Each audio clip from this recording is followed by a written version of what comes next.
Good morning, dudes. HW down here in the Tone Junkie studio, just hanging out with the old Harley Benton.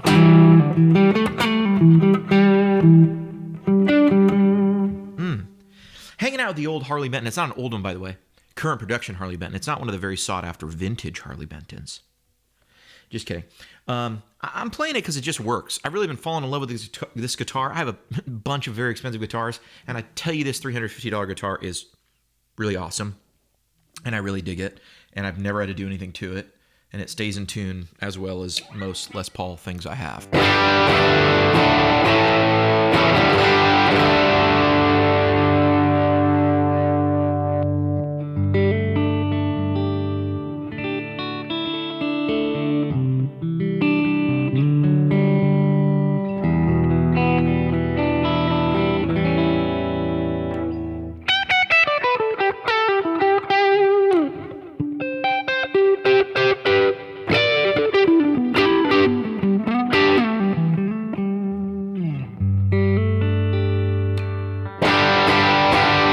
All those tones just out of the fingers, just get your touch down and get your touch, right.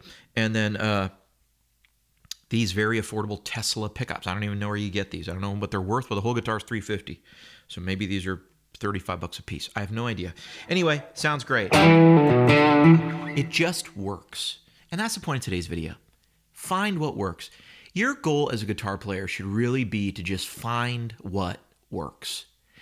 And whether that be in a song, right? Let's say you're like, I got to play this G sus, right? And add like a verse, and I got some rhythm.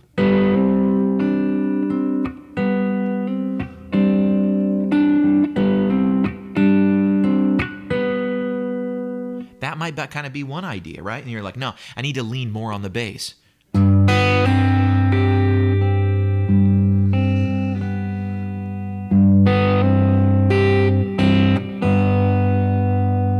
Maybe you want that, maybe you don't, right? The first time I had no bass in there, nothing in that register, right? Or maybe you're like, no, I need, you're playing it too soft, HW. I need a really hard, like,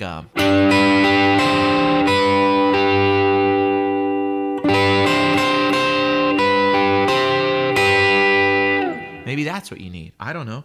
Or maybe you're like, no, I need it on the bridge, but I need like a soft attack.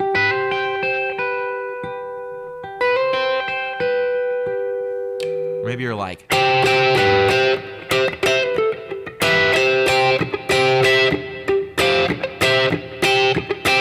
don't know. You know what I mean? I started to play the wrong thing there. But maybe you're like, or maybe you're like,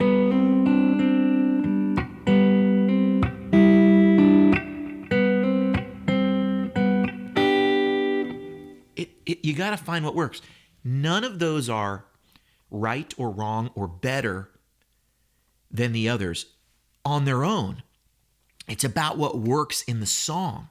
And the same is true of gear. If you're watching YouTube videos, you probably, like me, have fallen into the trap of thinking, I need that pedal. I need that pedal to get that sound, right? And I can't really do that thing until I get that pedal. And then what works becomes about that piece of gear and not finding what works in your hands, your instruments, and everything. You know what I mean? So, but you as a musician should always be about finding what works. And you can discover a lot of really cool things. So let me show you something. Here's a very expensive Tube Screamer TS10. It's right here. And this is John Mayer's favorite Tube Screamer. And if you want to add mids to this sound, that's certainly a way to do it. And it costs a lot of money. And I've got it just pushing, you know what I mean? Like just no drive.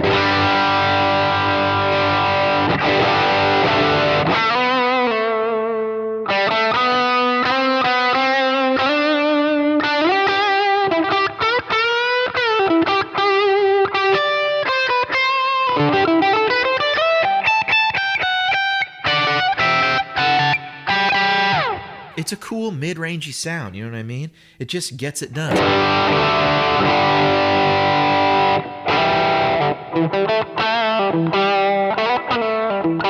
And that's the bridge. Here's the neck.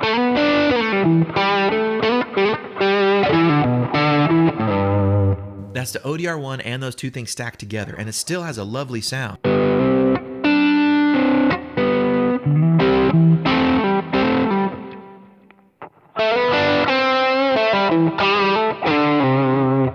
Great sound, right? That's going to set you back quite a bit of money. You could go get another tube screamer. It's probably going to sound the exact same. Here's something you might already have, though. Here's a real cheap pedal, and here's just another way to do something because it just works. Let's say I want to boost my mid-range, but I'm just going to use my Boss GE7, and now I get this. Wait a minute. That kind of worked. Let's make sure all these are off. Hey, listen to that. That worked, right? Let's turn that off for a second and listen to these two things side by side.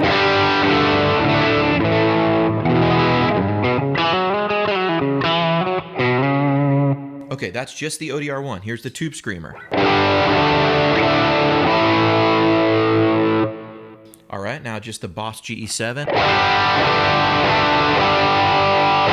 We obviously got a little different tone, but guess what? What if I'm just sitting here and I'm like this? Hey, I just want more mid-range in my sound so I can do this kind of thing.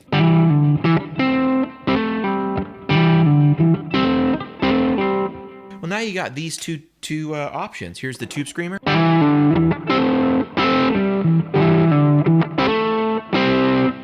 Or we got the Boss GE7.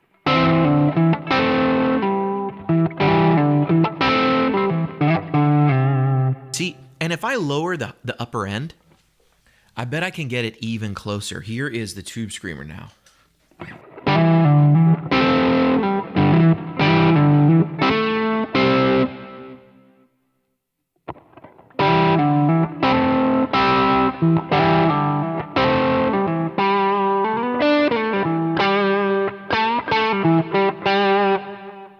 It just works. It just works. Listen, that's great. Listen to this. I'm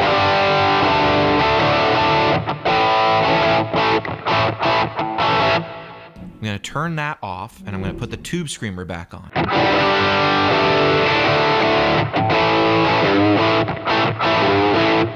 Now, that's a little more drive because I can't get rid of all the drive in the tube screamer, but I'm really trying to get it without drive. I could turn up the Boss a little bit and try to get more drive. They're not exactly the same, but man, it works. It does the thing. So if I'm up here,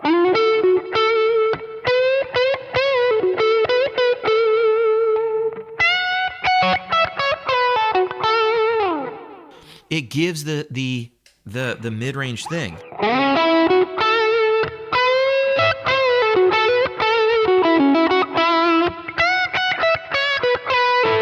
Let me turn up that GE7, see if we can get it even closer. GE7 is up. I'm going to turn on that GE7.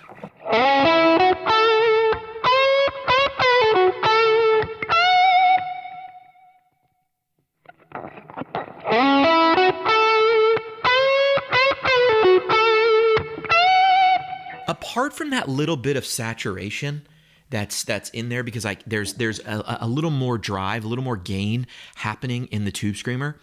We just changed the voice of our guitar. I could, if I'm recording that or I want more gain, I can up the ODR1, if I want, or I can just be happy with that, right? It just works. And I, for so many years, fell into this trap of like, I need more gear, need more gear, need more gear, need more gear. I still buy a ton of gear. I'm still addicted to gear, but now my addiction is more because I love it and I love all the different things it does. I'm well aware what I can do my job with. You know what I mean? When I leave the house, I just take a Kemper because it just works. I don't take my Klon and my this and my that and my... And you know what? I just take a couple Suhr guitars. And a lot of people might go, oh, those are the nice guitars. But my point is, I don't take my vintage Gibsons. I don't take I just have two. I have two vintage Gibsons. I have this one, I got a great deal on, and I have like a 70s one. I have an old Epiphone too. But my point is, I have a lot of, I've had different ones over the years, but the ones that have stuck around have just been these two. I really love them. I enjoy them. I'll give them to my kids one day. They've gone up in value. I can't really afford to rebuy them. I got these Suhr guitars. Same thing. To be honest with you, a lot of people go, you play all these like $3,000, $4,000. I bought these Suhrs and they were $2,100, right? And at the time I remember going, these are as good as custom shop instruments. you know? But they just have gone up. And so I just take my like one or two my Sir JMs. Why do I do that? They're my favorite guitars to play. They're very utilitarian to me. 2 pickups, selector, and a great trem. That's what I need to like do the job, right? And so that's what I take with me, and that's what I do. I could take a more expensive vintage this or vintage that. And I've done that once or twice, and you get comments from guitar players like, cool guitar, and that's cool. But you don't want to worry about it. You just want to take what works. And because that's the goal, just find what works, right? So I would encourage you, whatever the big expensive thing you think you need is, don't buy it.